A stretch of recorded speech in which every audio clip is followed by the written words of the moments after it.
Are you tired of airport TV shows, narrated by Tony Robinson, and oozing with tedious anecdotes to satisfy the simple?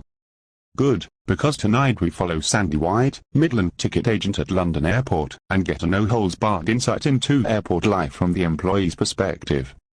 Tell us, Sandy, we're standing at Terminal 1 departures.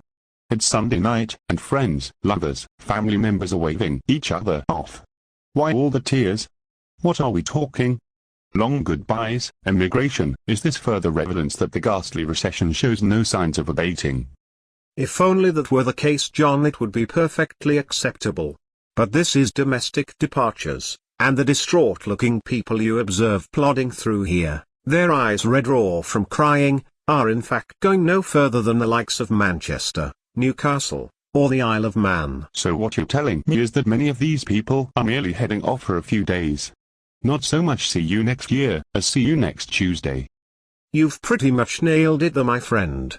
On a typical Sunday night you could say there is an abundance of see you next Tuesdays pouring through here in tears. W.H. Smiths must make a fortune on pocket hankies alone. Can't be easy if you're exposed to these heightened anxiety levels in the course of your day's work. You fucking said it, mate.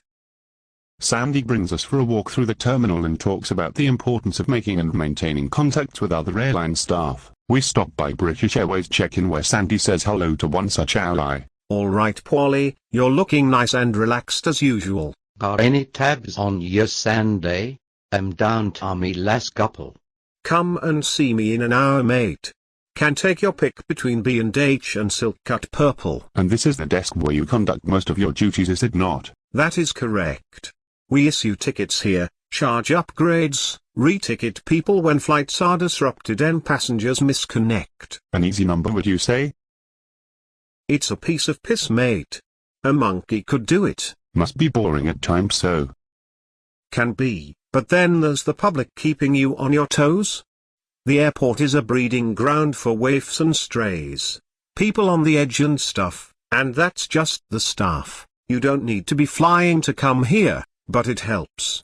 And of course no day's the same, and all that other cliched bollocks. The concessions have to be good though. Bet you guys never pay full whack when it comes to holidays. Well, concessions are a tricky one because you're generally traveling standby, often on fully booked flights, and therefore helping punters, vis-a-vis, your bread and butter, won't all show up.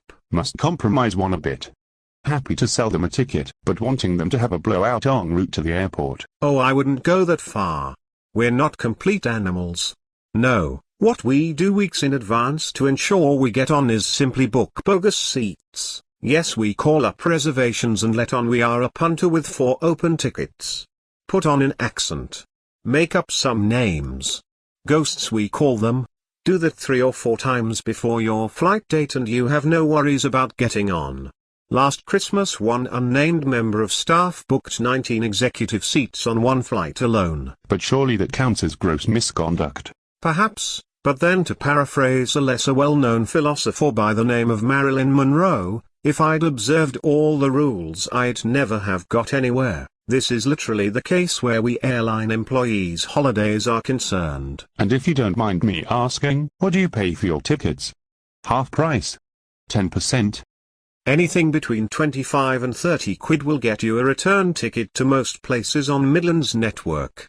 But personally I've not paid a cent for years. I once bumped into a girl that worked in accounts, if you get me, and in the course of our courtship I discovered that no attention was ever paid to free tickets. Accounts is full of temps, there's a huge staff turnover, and everyone is timed to process say 10 coupons per minute. And so anything that doesn't carry a value gets spinned. Once a year, we legitimately are given a free ticket by the company. We're presented with a certificate, and we put the certificate number down on the ticket and that's us. That coupon is taken at the gate when you're boarding, batched and sent to accounts, and accounts effectively wipe their asses with it. So what I do is just use the certificate number over and over in the knowledge I'm never likely to get found out. My word. And that's just the tip of the iceberg, my friend. Aren't you worried about all these trade secrets being exposed once this program airs? I thought you said it was only going out on Channel 5. That is correct. Well, that's good enough for me, my man. And hey, you can always make my face all blurry, and tweak my voice so I sound like Darth Vader. I have to admit I'm somewhat appalled by what I've learned today. Tony Robinson has a new archenemy. Listen, an airport is its own micro-environment. You can eat, sleep, and socialize here, as well as occasionally doing a little bit of work. Right, so say I was a single man, I could come up here overnight, hoping to meet a single lady. If it's a date you're looking for, I'm sure I could make a phone call. I'm sure you could, but I'm speaking hypothetically. For sure. The bar in Ramsden's is hiving most nights after work. In spite of staff being prohibited from drinking in uniform by the airlines they work for. And hey, if you struck it lucky, you wouldn't be the first to engage in jiggery-pokery under this roof. Bless us and save us. Right, old black market we've got going to.